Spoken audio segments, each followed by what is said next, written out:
오늘 마태복음 17장 14절로 20절 말씀을 통해서 왜 우리는 못합니까? 라는 제목으로 하나님 말씀 증거하겠습니다. 살아서 누린 천국, 죽어서 영원히 사는 천국, 마태복음 강의 96번째 시간입니다. 오늘 말씀은 예수님께서 베드로와 또 요한과 야고보 이 세 명의 제자를 데리고 변화산에 갔다가 오시는 사이에 일어났던 일입니다. 그 사이에 산 밑에는 예수님의 나머지 9명의 제자가 있었는데 그 제자들 있을 때에 한 아버지가 자기 아들을 데리고 왔습니다. 성경에 보면 그 아들은 간질에 걸려 있어서 쓰러지고 넘어지고 했다, 이렇게 표현을 하는데, 이 간질이라고 하는 것이 단순한 육체적인 뇌전병의 의미가 아니라 원어를 보면 미친 병에 걸렸다라고 말하고, 이 내용에 대해서 다시 마가복음 9장에 좀 더 자세하게 설명을 하는데, 그 9장에는 귀신에게 사로잡힌 병이었다라고 말합니다. 마태복음 9장 18절 22절 우리 같이 한번 한 목소리 한번 읽어봅시다. 시작. 귀신이 어디서든지 그를 잡으면 그리고 파리에 지는지라. 내가 선생님의 제자들에게 내쫓아 달라 하였으나 그들이 능히 하지 못하더이다. 귀신이 그를 죽이려고 불과 물에 자주 던졌나이다. 그러나 무엇을 하실 수 있거든 우리를 불쌍히 여기사 도와주옵소서. 자, 이 사람한테 귀신이 와서 지나갈 때마다 귀신이 붙잡고 그리고 나서 쓰러지게 하고 불이나 물에나 던져서 이 사람을 죽이려고 하는 일들을 벌렸다. 지금 이것입니다. 어렸을 때서부터 그렇게 그 사람한테 그 귀신이 달라붙어서 그런 일을 했다 하는 것입니다. 귀신이 와서 하는 일들을 요한복음 10장 10절에 도적질하고 죽이고 멸망시킨다 라고 말합니다. 우리가 갖고 있는 건강을 뺏어가고, 또 우리가 갖고 있는 행복을 뺏어가고, 관계 속에 있는 사랑을 뺏어가기도 하고, 또 있는 물질도 뺏어가기도 하고, 또 여러 관계 속에 배신감과 또 억울함을 만들기도 하고, 이런 많은 일들을 귀신이 합니다. 귀신이 와서 이렇게 우리에게 주신 좋은 것들을 도적질하고, 또 와서 우리를 그것 때문에 죽이려고 하고, 그러니까 그것 때문에 사람이 살 수 있는 마음이 다 상실하니까 그냥 죽고 싶어서 죽으려고 합니다. 그리고 죽고 끝나는 게 아니라 결국은 그를 붙잡고 멸망시키는, 영원한 지옥까지 끌고 가는 일들을 귀신이 한다 하는 것입니다. 우리가 한 가지 더 깨닫게 되는 것은 22절에 보니까 귀신이 그를 죽이려고 불과 물에 자주 던졌나이다. 자, 자살하는 것이 물에 빠지기도 하고 또 여러 가지 모습으로 자살을 시도하는데, 사람들은 그 자살이 그냥 자살하는 것, 그냥 그 사람이 살기 괴롭고 힘드니까 저렇게 하지라고 하지만, 성경에 보니까 귀신이 하고 있다라는 것입니다. 그래서 자살은 귀신이 사로잡아서 그를 죽이는 것입니다. 그래서 그 한 집안에서 자살하는 사람이 있으면 연이어서 집안에 있는 사람들이 자살하기도 합니다. 떠나지 않는 귀신이 계속 장난질 하는 모습들을 보게 됩니다. 지금 이런 귀신 들려있는 아들 때문에 얼마나 고통받을까요? 그 가정 전체가 고통이죠. 그래서 그 아버지가 이 귀신을 좀 쫓아내달라고, 이 병을 고쳐달라고 지금 예수님의 제자들에게 왔습니다. 예수님이 계실 거라고 생각해서 왔는데 마침 예수님은 변화산에 올라가셨고 그 제자들 9명이 있으니까 이 제자들이 좀 이 귀신을 좀 쫓아내달라라고 요청을 했는데, 제자들이 그 귀신을 쫓아내지 못했다 하는 것입니다. 그러고 있는 차에 예수님이 변화산에서 내려오십니다. 그때 이 아버지가 쫓아와서 그 예수님 발 앞에 엎드려서 불쌍히 여겨달라고, 이 아들이 이렇게 귀신 들려서 간질병에 그렇게 쓰러지고 넘어지는데 제자들한테 데리고 왔는데 고치지 못했습니다, 이렇게 말합니다. 그랬을 때 예수님께서 이 믿음이 없고 패역한 세대, 그 가운데 사는 이 제자들 향하여 지금 말씀하시는 것입니다. 믿음이 없고 패역한 시대에 살고 있는 너희가 내가 도대체 언제까지 너희랑 같이 있을 수 있겠느냐? 내가 이제 십자가에 못 박혀 죽고 부활해서 승천해야 되는데, 내가 이제 얼마 안 있으면 너희와 떠나야 되는데 내가 도대체 언제까지 너희를 이 무능력한 상태를 기다려줘야 하겠느냐? 언제까지 너희가 스스로 무능력하다라고 하는 사실을 자각하지 못하는 것, 이걸 내가 참아주고 살아야 되겠느냐? 이렇게 지금 예수님이 책망하시고 그를 데리고 오라 말씀하시고, 그 귀신 들린 아들을 데리고 오니까 그 귀신을 꾸짖어서 쫓아내시고, 그러고 나서 사건이 다 일단락되었습니다. 그렇게 하고 난 다음에 이 제자들이 와서 예수님께 조용히 묻는 것입니다. 왜 우리들은 못했을까요? 왜냐하면 그들은 예수님께 귀신을 쫓아내는 권능도 마태복음 10장 1절에 보면 받았습니다. 근데 그때는 됐는데 왜 지금은 안 될까요? 왜 지금은 이 일을 하지 못했습니까? 라고 물어봅니다. 그랬더니 예수님이 하시는 말씀이 아주 간단하게 답을 하시죠. 너희의 믿음이 작기 때문이야 라는 것입니다. 그러면서 하시는 말씀이 겨자씨 한 알만큼만 있어도 그 능력이 나타날 건데 그것마저 없어 라고 지금 주님이 말씀하시는 내용이 오늘 본문에 있는 내용입니다. 오늘 이 말씀을 통해서 사실은 저도 그렇고 여러분도 그렇고 우리 교회도 그렇고 또 한국교회도 그렇고 전체에 대한 예수님의 진단이라고 볼 수 있습니다. 교회를 세우신 주님의 목적이 무엇입니까? 성경이 우리에게 이와 같이 말씀하죠. 시편 147편 2절로 3절 우리 같이 한번 한 목소리 읽어볼까요? 시작. 여호와께서 예루살렘을 세우시며 이스라엘에 흩어진 자들을 모으시며 상심한 자들을 고치시며 그들의 상처를 싸매시는 도다. 예수님께서 예루살렘 성전을 세우신 것, 교회를 세우신 것은 이스라엘에 흩어진 자들을 모으시고, 여러분들이 오늘 그냥 자기의 결심으로 온 것처럼 보이지만 사실은 하나님이 불러 모으신 것입니다. 그래서 교회가 뭐냐? 에클레시아, 하나님의 부르심을 받고 모여 있는 사람들. 지금 여러분들 한 사람 한 사람이 그런 사람들이죠. 또 앞으로 더 많은 사람들이 전도를 받고 이 자리에 나와야 합니다. 그렇게 모이게 하신 이유는 성경이 말합니다. 상심한 자를 고치시며 마음이 상한 자를 고쳐주는 것입니다. 또 한 가지, 상처를 싸매주시고, 마귀의 상처 때문에 인생 살면서 여러 가지 또 가난과 질병과 고통 가운데 상처받는 것들을 싸매서 회복시키고 낫게 하는 것이 목적이기 때문에 교회를 세워주셨다라는 것입니다. 자, 근데 문제는 뭡니까? 그때 당시에 예수님 제자들도 마찬가지로 하나님을 믿는 사람들인데 무능력했던 것처럼 지금도 동일하게 사실은 우리 자신의 마음의 상함도 고침받지 못하고, 남들도 당연히 우리가 고쳐주지도 못하고, 우리 삶의 상처도 해결하지 못하고, 남들의 문제도 해결하지 못하는 이런 무능력 상태에 빠져 있다라는 것입니다. 그리고 그것이 더 큰 문제는 무능력이라고 자각도 못하고 있다는 것입니다. 원래 그런 것 이렇게 생각하고 있다는 것입니다.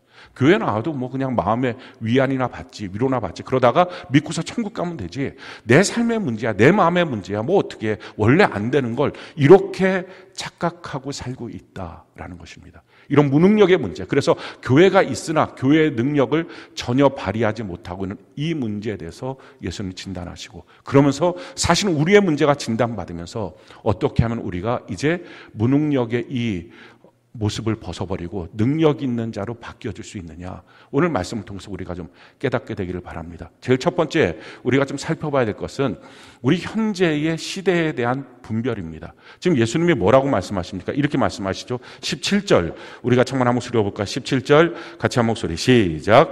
예수께서 대답하여 이르시되 믿음이 없고 패역한 세대여, 내가 얼마나 너희와 함께 있으며 얼마나 너희에게 참으리요, 그를 이리로 데려오라 하시나. 자, 시대에 대한 진단을 주님이 이렇게 하십니다. 믿음이 없고 패역한 세대라는 것입니다. 믿음이라는 것은 크게 두 종류의 믿음이 있습니다. 신념으로서의 믿음이 있고 신앙으로서의 믿음이 있습니다. 신념으로서의 믿음은 내가 믿는 것입니다. 내가 그 사람의 말을 믿고 동업을 해서 회사를 차립니다. 내가 그 사람의 말을 믿고 결혼을 합니다. 내가 그 회사가 하는 말을 믿고 그 회사에 들어가죠. 내가 정부에서 이렇게 하는 말을 믿고 그렇게 또 우리가 움직입니다. 또 교통계 보면 대전행, 뭐 부산행 이렇게 써 있으면 내가 그 말을 믿고 거기까지 데려다 주려는 생각하고 그 버스를 타고 그 기차를 탑니다. 이렇게 내가 믿는 것, 이걸 신념이라고 그럽니다. 내가 믿는 거예요. 이 믿음이 없으면 사회생활 못합니다. 지금 우리가 살고 있는 모든 것은 이 믿음의 관계입니다. 근데 만약에 사람이 하는 말들을 하나도 못 믿고 산다면 어떻게 살겠어요? 어떤 계약을 맺을 수 있고, 또 어떤 회사에 들어갈 수 있으며, 어떻게 결혼하고, 또 어떻게 그 사람과 교제할 수 있겠어요? 아무것도 안 되는 겁니다. 그러니까 신념으로서의 믿음, 내가 믿는 이 믿음이 없으면 그게 정신병이에요. 하나도 못 믿으니까 사람이 공격성을 발휘합니다. 저 사람이 날 죽일 것 같아. 그러니까 자기가 먼저 그 사람을 해코지 하는 일들이 벌어지는 것, 이걸 정신병이라 그러죠. 그러니까 이런 일들이 발생하는 것은 신념의 믿음이 없기 때문입니다. 근데 대부분의 사람들은 이 신념으로서의 믿음, 내가 믿는다 하는 이 믿음이 있어서 지금 이 삶을 우리가 정상적으로 사는 것입니다. 이 믿음만 갖고 있어도 대단하게 큰 일을 합니다. 세상은 넓고 할 일은 많다. 예전에 대우그룹을 이루었던 김우중 회장이 했던 말입니다. 연대 경영학과 졸업했던 한 젊은이가 혈혈단신으로 어떤 기술이 있었던 사람도 아닙니다. 그냥 오직 세일즈만 해서 우리나라 4대 그룹 중에 하나를 이룬 거예요. 그래갖고 대단한 그 대우그룹이란 큰 그룹을 이루었습니다. 신념만 갖고서도 내가 믿는다. 내가 이걸 믿으니까 믿음을 갖고 아주 열심히 한번 해보자. 이 신념만 갖고서도 대단한 일을 합니다. 근데 결정적인 문제는 이거예요. 그 대우그룹을 우리가 지금 보는 것처럼 부도 나서 산산조각 나서 지금 형체조차 없습니다. 완전히 사라졌어요. 지금 신념으로서의 믿음의 가장 큰 결점은 약속이 없는 거예요.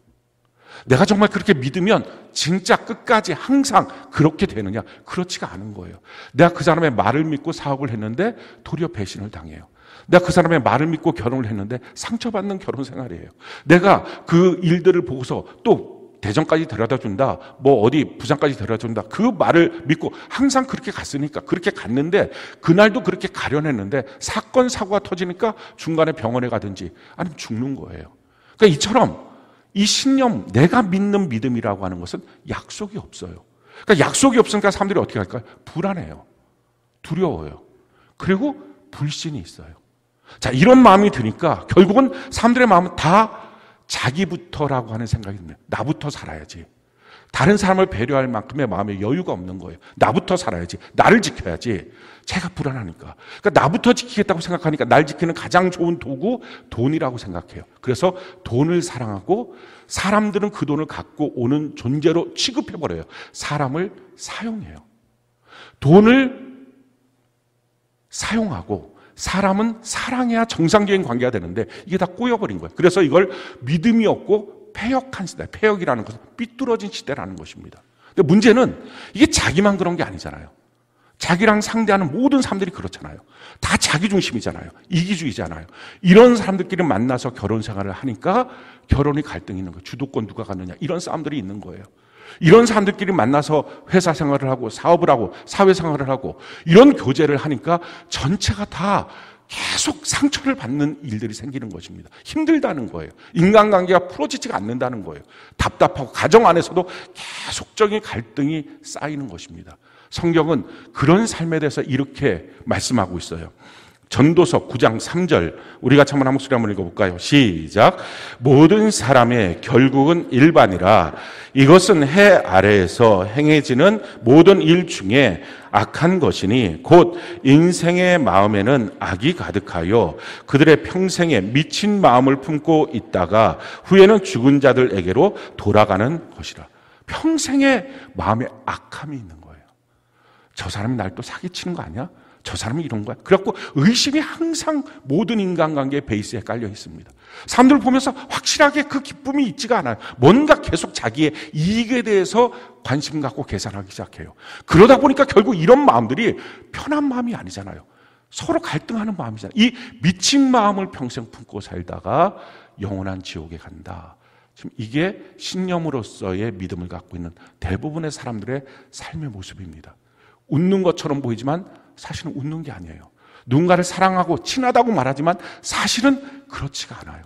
언젠가 이 사람이 나를 배신할 수 있다는 마음이 마음속에 다 깔려 있는 거예요. 그러니까 항상 발 하나는 뒤로 빼고 사는 것입니다. 직장 생활도 발 하나는 뒤로 빼고 사는 거예요.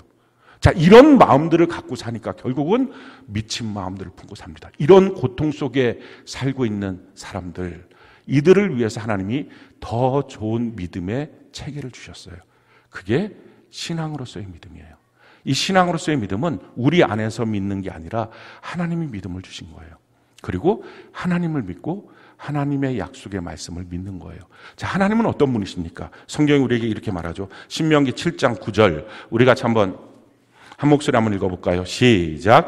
그런즉 너는 알라 오직 내 하나님 여호와는 하나님이시요 신실하신 하나님이시라. 그를 사랑하고 그의 계명을 지키는 자에게는 천대까지 그의 언약을 이행하시며 인애를 베푸시되. 우리 하나님 신실하신 하나님, 천대까지 약속을 지키신 하나님. 하나님에게는 약속을 하면 그 약속은 반드시 지켜주신다. 이 하나님이에요. 또 우리가 하나님의 말씀을 믿죠. 이 말씀은 어떤 겁니까? 베드로전서 1장 24절로 25절 우리 같이 한번 읽어볼까요? 시작. 그러므로 모든 육체는 풀과 같고 그 모든 영광은 풀의 꽃과 같으니 풀은 마르고 꽃은 떨어지되 오직 주의 말씀은 세세토록 있도다 하였으니 너희에게 전한 복음이 곧 이 말씀이니라. 세세토록 있는 말씀입니다. 그러니까 예수 믿는 사람, 이 신앙으로서의 믿음을 갖고 있는 사람, 그런 사람들은 어떻습니까? 염려가 없는 거예요. 두려움이 없고 불신이 없는 거예요. 그러니까 세상 속에 사는 동안 걱정이 없는 겁니다. 저 사람은 어떻게 할까? 이거에 대해서 따지지를 않아요. 그리고 나 먼저 이렇게 살지도 않습니다. 우리가 이처럼 자기 마음속에 있는 이 부분들에 대해서 그러니까 그것 때문에 갈등하지 않아요. 염려하지 않고 걱정하지 않고 두려워하지 않고 일이 잘 될까 못 될까? 잘 될 수도 있고 안 될 수도 있지만 잘 돼도 좋은 것도 아니고 안 돼도 나쁜 게 아니야. 하나님 계시면 되고 하나님 안 계시면 안 돼. 라고 하는 이 마음이 있기 때문에 안심하고 인생을 사는 것입니다. 그래서 예수 믿는 사람을 통해서 이 세상이 어떻게 사는 것인지를 신념만 갖고 있는 사람들에게 보여주기를 원하는 것, 그리고 그들을 치유하기를 원하는 것, 이게 하나님의 뜻이에요. 자, 근데 문제는 뭡니까? 신념으로서 살았던 그 사람이 계속 상처받고 자기 아들 때문에 고통받고 이 일을 어떡하냐라고 생각하고 살았던 그 사람이 지금 찾아왔어요. 예수님께, 제자들에게. 지금도 마찬가지로 교회를 찾아오죠. 근데 문제는 그들을 해결할 능력이 없었던 거예요. 이게 지금 문제예요. 그렇게 찾아온 그 사람들에게 줄 게 없어요. 해결할 수가 없는 거예요.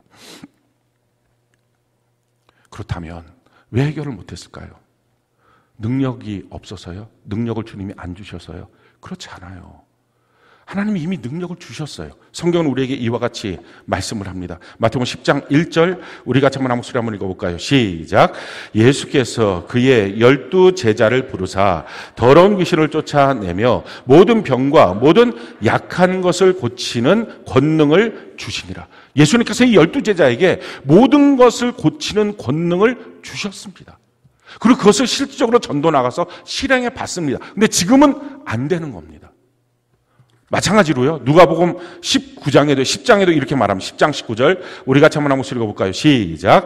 내가 너희에게 뱀과 전갈을 밟으며 원수의 모든 능력을 제어할 권능을 주었으니 너희를 해칠 자가 결코 없으리라. 뱀과 전갈의 그 능력을 다 밟을 수 있는 권세를 내가 너한테 줬으니 너 해칠 자가 없어. 그 두려워하지 마. 이 권능을 다 받은 것입니다. 자, 뿐만 아니라요. 마가복음 16장 17절로 18절 우리 같이 한번 읽어볼까요? 시작. 믿는 자들에게는 이런 표적이 따르리니 곧 그들이 내 이름으로 귀신을 쫓아내며 새 방언을 말하며 뱀을 집으며 무슨 독을 마실지라도 해를 받지 아니하며 병든 사람에게 손을 얹은즉 나으리라 하시다. 믿는 사람들에게 이런 표적이 따른다라는 것입니다. 그들이 예수님의 이름으로 귀신을 쫓아낼 수 있으며, 그러니까 목사님만이 아니라 또는 교회 안에서 어떤 셀장이나 집사나 장로나 이런 직분자만이 아니라 모든 믿는 자들은 귀신을 쫓아낼 수 있는 권세가 있다라는 것입니다. 거기서 한 걸음 더 나가서요. 새 방언을 말하며, 그러니까 말이 바뀌어지는 사람이 된다라는 거예요. 자기의 입술에 말이 바뀌고, 예전에는 염려하고 걱정하고 두려워하고 음행과 더러움과 온갖 악한 것, 욕하는 것 이런 말들만 했던 사람이 입술이 바뀌어지는 권세가 있다라는 것입니다. 저는 원래부터 이렇게 살아서요. 그거 아니다. 다 바뀌어진다라는 것입니다. 뿐만 아니라 뱀을 집어 올리며, 우리 눈에서도 뱀이 나오죠. 그래서 미워하는 것, 우리 귀에서도 뱀이 나옵니다. 오해하는 것, 우리 입에서도 뱀이 나옵니다. 도끼를 갖고 막 이렇게 정죄하는 말들 하는 것, 이런 것들을 다 집어낼 수 있다. 뿐만 아니라 무슨 독을 마실지라도, 누군가 내게 상처 주는 말을 했을 때 그것 때문에 곱씹으면서 몇 날 며칠 힘들어하는 게 아니라 그게 다 그냥 사라져버리게 만드는 권세가 있다. 그러면서 이렇게 말하죠. 병든 사람에게 손을 얹으면 나으리라. 저뿐만이 아니라 여러분들 전체가 다 믿는 자라면 어느 누구에게 병든 자에게 손을 얹으면 낫는 역사를 하나님이 주신 것입니다.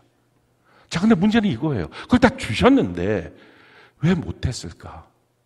제자들도 지금 당황하는 것입니다. 이미 예수님이 마태복음 10장 1절을 주셨는데 왜 지금 이 사건이 안 일어날까? 예수님처럼 다 귀신을 쫓아내는 일들을 했어야 되는데 왜 못했을까? 그래서 묻는 겁니다. 예수님, 왜 저희는 못했어요? 그랬더니 예수님 말씀하죠.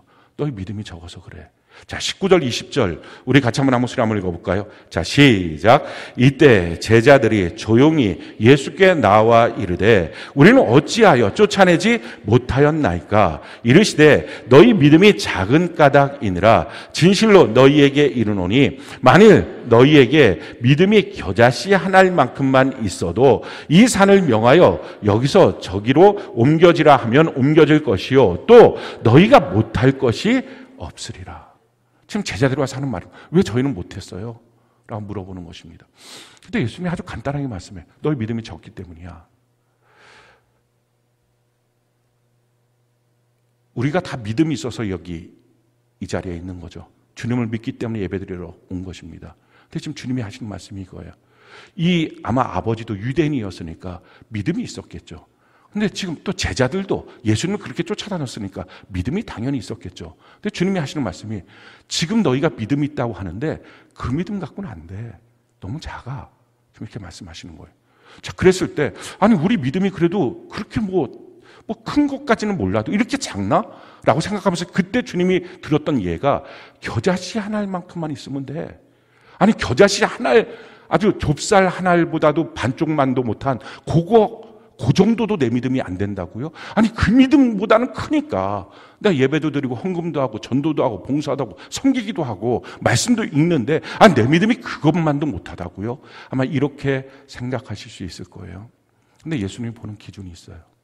예수님 믿음의 기준은 지금 우리가 하고 있는 이 겉모습이 아니라 살았는지 죽었는지를 보는 거예요. 겨자씨가 뭐예요? 생명이 있는 거예요.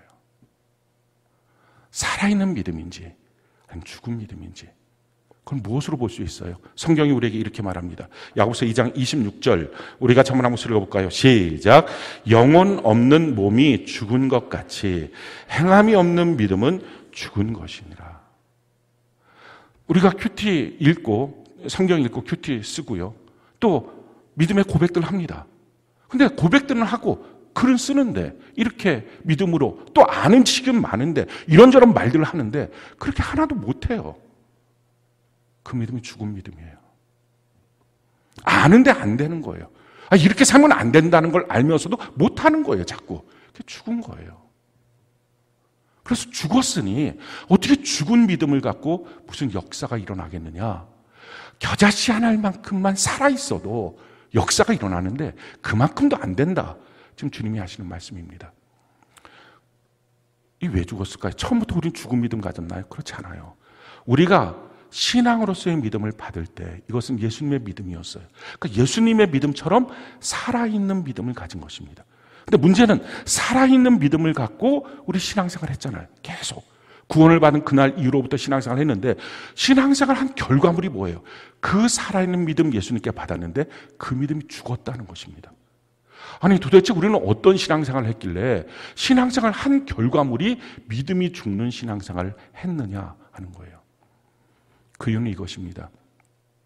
신앙생활 저절로 될 줄 알고 값을 지불하지 않은 거예요. 사도행전 19장에 보면 사도 바울을 통해서 많은 기적들이 일어났어요. 그 모습을 보고서 와 기적이 일어나는 거 나도 좀 그렇게 하고 싶다. 그래서 사도 바울이 어떻게 기적을 일으키고 병을 고치나 봤더니 예수의 이름으로 명하노니 귀신은 떠나가라. 병은 고침받아라. 이렇게 말하는 걸 보면서 그럼 나도 그렇게 해야지. 그래갖고 바울이 말하고 있는 예수의 이름을 갖고 내가 명하노니 귀신은 떠나가라. 이렇게 그냥 그걸 허울 좋게 따라가고 있는 유다에 있는 많은 사람들이 있었고 그 중에 한 사람이 스게야라고 하는 제사장의 아들들 7명 있었는데 그들이 그걸 한 거예요. 거기에 대한 기록이 있는데요. 사도행전 19장 13절로 16절 세 번역을 보면 이렇게 나와 있어요. 우리 같이 한번 한 목소리 한번 읽어봅시다. 시작. 그런데 귀신 축출자로 행세하며 떠돌아다니는 몇몇 유대 사람조차도 바울이 전파하는 예수를 힘입어서 내가 너희에게 명령한다 하고 말하면서 악기 들린 사람들에게 주 예수의 이름을 이용하여 귀신을 내쫓으려고 시도하였다. 스기야라는 유대인 제사장의 7 아들도 이런 일을 하였는데 귀신이 그들에게 나는 예수도 알고 바울도 알지만 당신들은 도대체 누구요? 하고 말하였다. 그리고서 악기 들린 사람이 그들에게 달려들어 그들을 짓눌러 이기니 그들은 몸에 상처를 입고서 벗은 몸으로 그 집에서 도망하였다. 지금 그냥 그 예수의 이름을 이용해서 바울이 하는 것처럼 이용해서 그냥 그렇게 한 것입니다. 그랬더니 그 악기 들린 사람 귀신이 보고서 달려들어서 내가 예수도 알고 바울도 알고 넌 누구냐 하고 그 몸을 옷을 홀딱 뺏겨갖고 막 괴롭히니까 그 벗은 몸을 갖고 도망갔다. 지금 그런 것입니다. 귀신도 아는 거예요. 우리 한 주간 동안 신앙생활을 우리가 다 같이 앉아서 지금 예배드리고 있지만 어떻게 살았는지, 기도는 어떻게 했는지, 정말 말씀에 대한 믿음을 갖고 어떻게 헌신하고 있었는지. 사람들이 이렇게 말해요. 똑같이 예배 드렸는데 왜 달라요? 왜 나는 그래요? 귀신도 아는 거예요. 넌 도대체 누구야? 내가 예수도 알고 바울도 아는데 너는 누구야? 라고 말하고 있는 거예요. 그 바울은 어떻게 그런 은혜와 능력들이 나타나죠? 성경 바울의 모습을 이렇게 말해요. 빌립보 3장 7절로 9절 우리 같이 한번 읽어볼까요? 시작. 그러나 무엇이든지 내게 유익하던 것을 내가 그리스도를 위하여 다 해로 여길 뿐더러 또한 모든 것을 해로 여김은 내 주 그리스도 예수를 아는 지식이 가장 고상하기 때문이라. 내가 그를 위하여 모든 것을 잃어버리고 배설물로 여김은 그리스도를 얻고 그 안에서 발견되려 함이니 내가 가진 의는 율법에서 난 것이 아니요 오직 그리스도를 믿음으로 말미암은 것이니 곧 믿음으로 하나님께로부터 난 의라. 내가 예수 그리스도를 얻기 위해서 내게 있는 가장 유익하고 좋았던 것들까지도 해로 여기고 배설물로 여기면서 버리고 주님 한 분을 얻으려고 값을 지불하는 신앙생활을 했다는 것입니다. 지금 우리가 이 예배를 드릴 때 어느 누군가는 이 예배를 위해서 또 한 주간 삶을 위해서 자기의 인생의 값을 지불한 사람도 있어요. 근데 저절로 될 거라고 생각하고 그냥 와서 예배 드리면 되지, 액땜하듯이 그런 사람들도 어쩌면 있을 수 있어요. 귀신도 아는 거예요.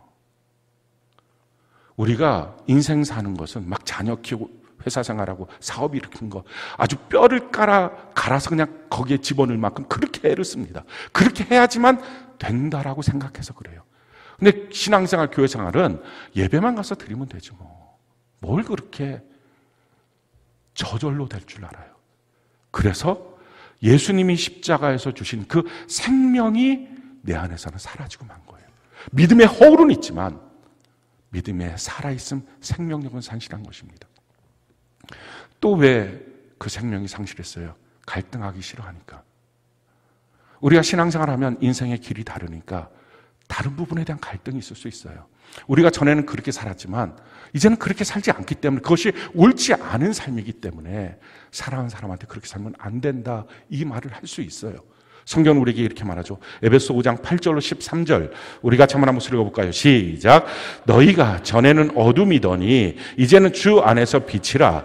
빛의 자녀들처럼 행하라. 빛의 열매는 모든 착함과 의로움과 진실함에 있느니라. 주를 기쁘시게 할 것이 무엇인가 시험하여 보라. 너희는 열매 없는 어둠의 일에 참여하지 말고 도리어 책망하라. 그들이 은밀히 행하는 것들은 말하기도 부끄러운 것들이라. 그러나 책망을 받는 모든 것은 빛으로 말미암아 드러나나니 드러나는 것마다 빛이니라. 우리가 전에는 어둠이었어요. 똑같이 행했습니다. 신념의 사람들과 똑같은 삶을 살았습니다. 근데 그렇게 살고 있다가 예수를 알았어요. 그 예수를 아는 믿음 가운데 우리의 인생이 바뀌어졌어요. 이제 길이 바뀌어졌어요.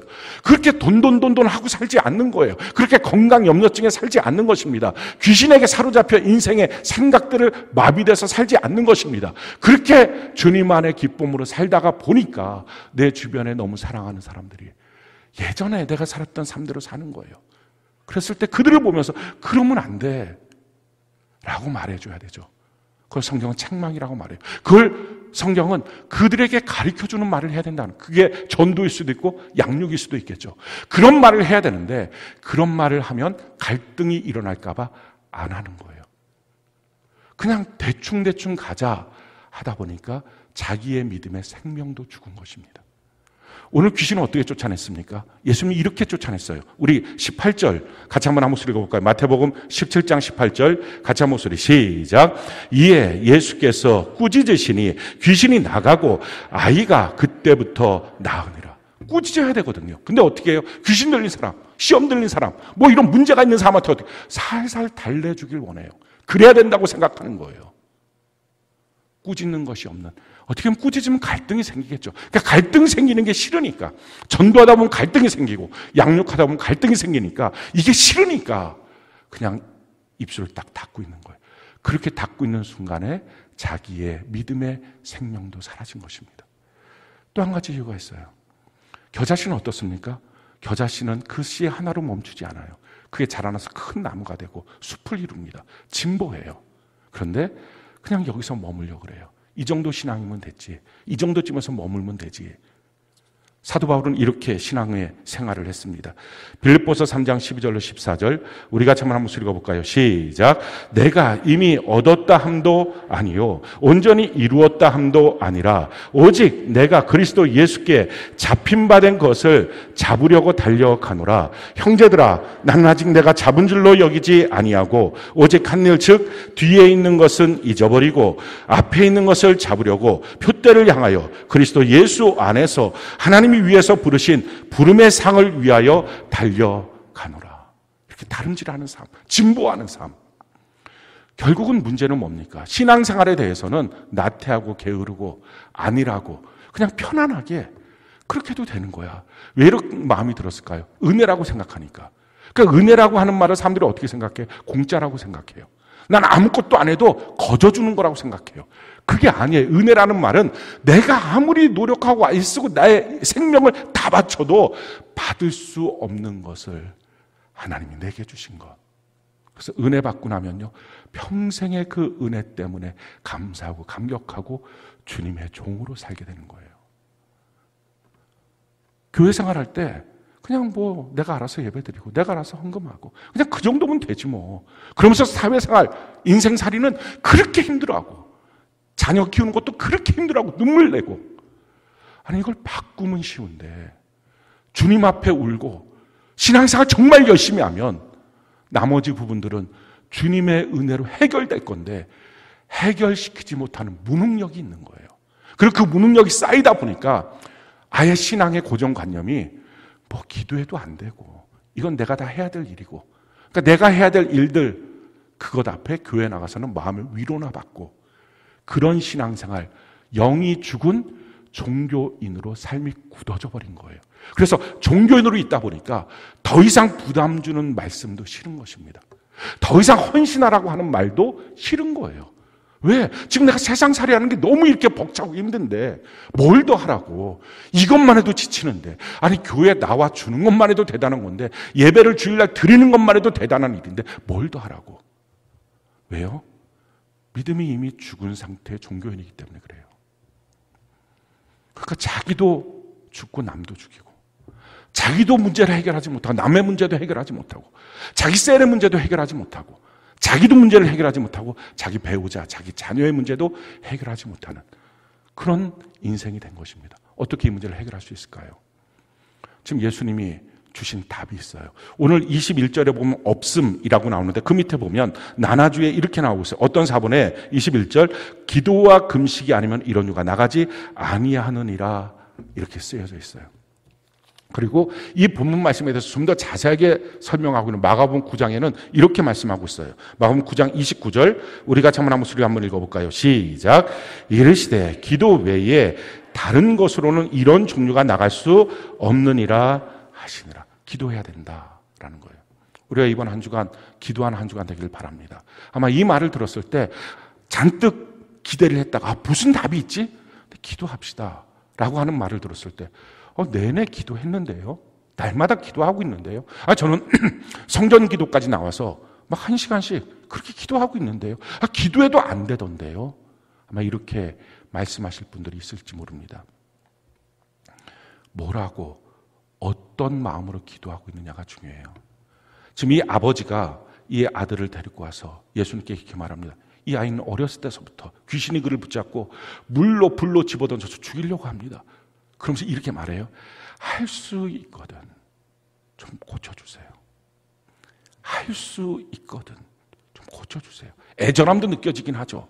그런데 그 애절함과 함께 또다시 무엇이 느껴집니까? 주님의 권능에 대해서 한 발 빼고 말하는 것입니다. 어차피 지금 제자들도 못 고쳤으니 뭐 그 선생이라고 확실하게 고쳐줄까 하는 마음이 있으니까 할 수 있거든 고쳐주세요. 혹시 우리가 그런 마음으로 기도합니까? 기도하긴 해요. 우리가 우리의 구원의 문제, 영원한 천국에 가는 문제에 대해서는 하나님이 확실하게 하신다. 이 믿음은 아마 있을 겁니다. 그런데 문제는 내 삶의 문제들, 내 자녀의 문제, 내 사업장의 문제, 내 직장의 문제, 내 몸의 문제, 이런 것들에 대해서는 기도해도 될 때도 있지만 안 될 때도 너무 많지. 그러니까 자기도 모르는 사이에 그렇진 않지만 말로 표현을 안 해도 할 수 있거든. 주님 고쳐주세요. 그런 마음입니까? 주님이 그 말을 바꾸시는 거예요. 이렇게 바꾸셨어요. 마가복음 9장 23절로 24절 우리 같이 한번 읽어볼까요? 시작. 예수께서 이르시되 할 수 있거든이 무슨 말이냐? 믿는 자에게는 능히 하지 못할 일이 없느니라 하시니 곧 그 아이의 아버지가 소리를 질러 이르되 내가 믿나이다. 나의 믿음 없는 것을 도와주소서 하더라. 지금 뭐라고 말합니까? 예수님이 이렇게 말씀하죠. 아니 할 수 있거든이 무슨 말이야. 믿는 자에게는 능히 하지 못할 일이 없어. 불가능이 없는 거야. 전능하신 하나님을 믿는데 뭐 이렇게 마음속에 믿음 자체가 이렇게 병들어 있어. 그 믿음을 바꿔야 되지 라고 주님 말씀하시는 거예요. 이 말씀을 듣고 깨닫고 아버지가 이렇게 말, 내가 믿나이다. 그래요. 내가 믿으니까 이 시간 이 자리까지 나왔어요. 그러면서 그 다음에 하는 게 뭡니까? 그러나 내가 전능하신 하나님에 대한 진짜 믿음은 없었어요. 믿음 없음을 도와주세요. 그 기도하라는 것입니다. 사랑하는 성도 여러분, 내가 알고 믿고 있는 하나님이 지금 내 삶이에요. 지금 여러분들이 살고 있는 그 삶은 여러분들이 알고 믿고 있는 하나님이에요. 제가 만약 전능하신 하나님을 정말 알고 믿고 있어요. 그러면 옹색하게 살까요? 옹졸하게 살까요? 그래 못 살아요. 제가 창조자는 광대하신 하나님을 믿고 진짜 알고 그분께 나가고 있어요. 그러면 밴댕이 소갈딱지 같은 그런 마음 갖고 있을까요? 제가 살아계신 하나님을 믿고 진짜 그분을 알고 있어요. 그렇다면 하나님의 말씀을 지키는 일을 그렇게 힘들다고 말할까요? 사랑의 하나님은 정말 믿고 알고 있어요. 그러면 누군가를 사랑하고 용서하는 일들이 그렇게 힘들까요? 자기 이기주의에 빠질까요? 지식으로 말로는 그런 말들을 다 하지만 진짜 알고 믿고 있느냐 하는 거예요. 내가 알고 믿고 있는 하나님, 그게 지금 자기 삶이에요. 그래서 내 삶을 바꾸려면 그 사람이 나한테 이렇게 상처 안 줬으면 좋겠어요. 이런 일들이 생기지 않았으면 좋겠어요. 이런 문제가 생기지 않았으면 좋겠어요가 아니라 내가 알고 믿고 있는 하나님에 대한 시각이 바뀌어야 돼요. 그러면 삶이 바뀌어요. 성경은 우리에게 이와 같이 말씀합니다. 호세아 6장 1절로 3절 우리 같이 한번 읽어볼까요? 시작. 오라 우리가 여호와께로 돌아가자. 여호와께서 우리를 찢으셨으나 도로 낫게 하실 것이요 우리를 치셨으나 싸매어 주실 것임이라. 여호와께서 이틀 후에 우리를 살리시며 셋째 날에 우리를 일으키시리니 우리가 그의 앞에서 살리라. 그러므로 우리가 여호와를 알자. 힘써 여호와를 알자. 그의 나타나심 새벽빛같이 어김없나니 비와 같이 땅을 적시는 늦은 비와 같이 우리에게 임하리라 하시나. 여호와께로 돌아가자. 그분이 우리를 일으키시고 살리시고 세워주신다. 근데 어떻게 돌아가냐? 여호와를 알자. 힘써 여호와를 알자. 여러분들이 알고 있는 하나님은 어떤 분이십니까? 여러분들이 알고 있고 믿고 있고 그리고 기도할 때마다 그 하나님을 향해서 기도할 텐데 그분은 어떤 분이세요? 지금 있는 그 문제 해결하지 못할 것라고 말은 안 하지만 이미 마음속에는 할 수 있거든. 그 정도입니까? 그건 불신앙이에요. 그런 불신앙을 갖고 있기 때문에 신앙이 죽은 것입니다. 자기의 인생을 기도로 바꾼 한 사람이 있어요. 우리가 잘 알고 있는 성경의 인물입니다. 야베스라는 인물이에요. 이 야베스는 역대상 4장이 나오는데 역대상 1장부터 9장까지의 내용 전체는 족보입니다. 그러니까 한 사람 한 사람에 대한 설명이 없어요. 그냥 쭉 나오는 거예요. 근데 그 중에 딱 4장에 가서 야베스라고 하는 한 사람을 놓고 그에 대한 설명을 합니다. 이거는 하나님은 의도적으로 그냥 쭉 족보가 나오고 있는 중에 이 사람에 대해서 너희가 알아야 돼. 이 사람의 이 모습 내가 너한테 주고 싶은 모습이야 라고 그냥 하나님이 의도적으로 그를 드러내서 보여주는 것입니다. 그 야베스는 어떤 사람이에요? 성경이 우리에게 이렇게 말하죠. 역대상 4장 9절로 10절 세 번역으로 우리 같이 한번 목소리 한번 읽어봅시다. 시작. 야베스는 그의 가족들 중에서 가장 존경을 받았는데 그의 어머니는 고통을 겪으면서 낳은 아들이라고 하여 그의 이름을 야베스라고 불렀다. 야베스가 이스라엘 하나님께 나에게 복의 복을 더해 주시고 내 영토를 넓혀 주시고 주님의 손으로 나를 도우시어 불행을 막아 주시고 고통을 받지 않게 하여 주십시오 하고 간구하였더니 하나님께서 그가 구하는 것을 이루어 주셨다. 야베스. 이 야베스라고 하는 이름의 뜻은 고통이에요. 지금 성경에 보면 그 엄마가 그를 낳을 때 너무 고통스럽게 낳았다는 거예요. 난산을 한 거예요. 근데 아무리 난산해서 아들을 낳았는데 어느 엄마가 그 아들 보면서 야, 내가 너 낳을 때 너무 고통스러웠어. 그게 너 이름 고통이야. 너 이름 슬픔이야. 이렇게 붙여줄 엄마가 어디 있어요? 아무리 자기가 고통스럽게 나와도 야, 너는 행복한 사람이야. 넌 소중한 사람이야. 이런 식으로 말하지. 어느 엄마가 그러겠어요. 근데 이 아들한테는 야베스나 이름의 뜻이 고통. 넌 눈물이야. 넌 슬픔이야. 이런 이름을 붙여줬어요. 왜 그럴까요? 난산하다가 아마 그것이 그 아이한테 잘못돼서 아이한테 장애가 된 것 같아요. 자기가 그 아이를 낳으려고 고통스럽게 있었던 거, 막 난산했던 거, 그건 다 상관도 없어요. 근데 그것 때문에 이 아이가 장애를 갖고 평생을 살 거를 생각하니까 그 아이만 보면 눈물이 나오는 거예요. 너는 나에게 눈물이야. 너는 고통이야. 이렇게 이름을 지어준 겁니다. 그 당시는 다 몸으로 일해서 사는, 육체 노동을 통해서 사는 그 구약시대 아닙니까? 근데 몸이 장애가 있다는 것, 이건 참 너무 고통이에요. 엄마 아빠 없으면 너 어떻게 사니? 이런 마음이 그 아이를 보면서 있는 것입니다. 어쩌면 그 야베스는 자기의 살 길이 없는 거예요. 이름 자체가 고통이고 이름 자체가 슬픔이고 이름 자체가 눈물이에요. 근데 그의 인생이 어떻게 됐다고요? 그 형제들 속에서 가장 동정받고 그 형제들이 맨날 도와줘야 되는 그런 사람이 된 게 아니라 가장 존경받는 존귀한 사람이 됐다는 거예요. 완전히 역전했어요. 왜 그랬어요? 그 야베스가 하나님께 기도하기 시작해요. 근데 하나님께 기도할 때 그냥 기도한 게 아니에요. 성경이 이렇게 말해요. 야베스가 이스라엘 하나님께 기도해요.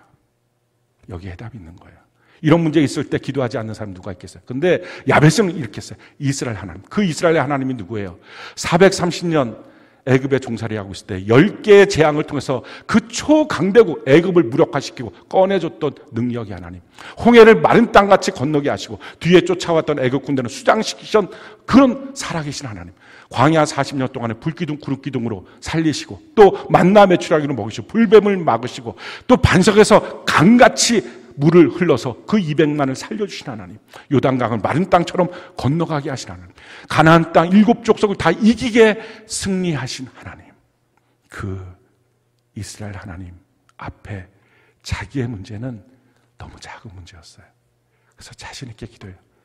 이스라엘 하나님께 하나님 나에게 복의 복을 주세요. 다른 사람 복 정도 주면 하나님 저 장애에 있는 거 알잖아요. 그 정도 갖고 안 되고요. 복에 복을 더해 주세요. 그래서 이렇게 말해요. 내 지경을 넓혀주세요. 내 영토를 넓혀주세요. 장애를 갖고 있으면 제일 큰 문제는 뭐예요? 자기가 갖고 있는 장소가 다 그냥 자기의 장애물이에요. 한계예요. 어디로 넘어갈 수가 없어요. 그러니까 사람들이 이런 다 한계 속에 삽니다. 그 한계는 어디서 나온 거예요? 자기가 만들어 놓은 거예요. 나는 이런 사람, 이런 사람. 아니면 다른 사람이 만들어 놓은 거. 그 한계 속에 사는 거예요. 예수 믿는 사람은 어떻게 살아요? 한계 속에 살지 않습니다. 성령이 너희에게 임하시면 너희가 권능을 받고 예루살렘과 유다와 사마리아 땅끝까지 계속 한계를 뛰어넘는 인생. 주여 나의 영토가 넓어지게 해주세요. 나의 지경이 넓어지게 해주세요. 내 한계 속에 내가 쌓이지 않게 해주세요. 하나님 내가 장애를 완전히 극복하게 해주세요. 그 다음에 뭐라고 말합니까? 주의 손으로 나를 도우사. 나의 인생 한 걸음 한 걸음이 주님이 나를 손잡고 갔으면 좋겠어요. 그러면서 이렇게 고백을 하죠. 환난을 벗어나 근심이 없게. 아니 환난도 있고 근심도 있고 걱정도 있는 게 인생살이라고 사람들 생각하지 않습니까? 근데 야베스가 과감하게 말해요. 이스라엘 하나님이면 그럴 수 있어. 나에게 이제 앞으로 환난도 하나도 없이, 나에게 이제는 걱정도 근심도 하나도 없이 하나님 해주시기 바랍니다. 너무 놀랍죠? 하나님이 그가 기도한 것을 들어주셨다 라는 거예요. 들어주신 하나님, 우리 기도는 안 들어주실까요? 우리가 이스라엘의 하나님을 믿지 않으니, 우리의 무능력, 내 주변의 문제들을 해결하지 못하는, 이것이 어쩔 수 없는, 난 뭐 그냥 그렇지, 뭐냐, 4살이나 잘하면 되지, 기껏 해봤자 자기 인생 사는 거에 허겁지겁 교회에 나와서 앉아있는 것, 그러다 보니까 피곤하고 지치고 졸음도 오고 그냥 와서 마음의 위로 또는 시간 때우기, 이 정도의 값어치를 두지 않고 사니 받은 믿음 다 죽었고 결국 허울만 남은 것입니다. 어떻게 이렇게 계속 살까요? 그건 아니잖아요. 이렇게 불신앙의 삶을 계속 살다가 미친 마음, 신앙은 있다고 겉은 있지만 속은 사실은 신앙은 죽고 신념만 있어서 동일한 미친 마음, 동일한 의심하는 마음, 걱정하는 마음, 염려하는 마음, 이런 마음들만 살고 있다가 기도는 있다고 해도 기도의 능력 자체를 자기 스스로가 인정하지 못하는 이 불신앙의 마음을 갖고 살다가 지옥 가겠습니까? 그럴 수는 없잖아요. 오늘 이 시간에 우리가 바뀌어야 합니다. 우리가 동일하게 이스라엘 하나님, 전능하신 하나님, 살아계신 하나님, 창조주 하나님, 사랑의 하나님, 제가 믿습니다. 이 고백을 갖고 우리 하나님께 기도하고 하나님의 그 살아계심의 능력을 경험하고 그래서 살아서 누리는 천국의 주인공으로 살아가는 우리 모두가 되고 우리도 살고 우리 주변의 사람들 다 살리는 우리 모두가 되기를 예수님 이름으로 축원합니다. 우리 같이 찬양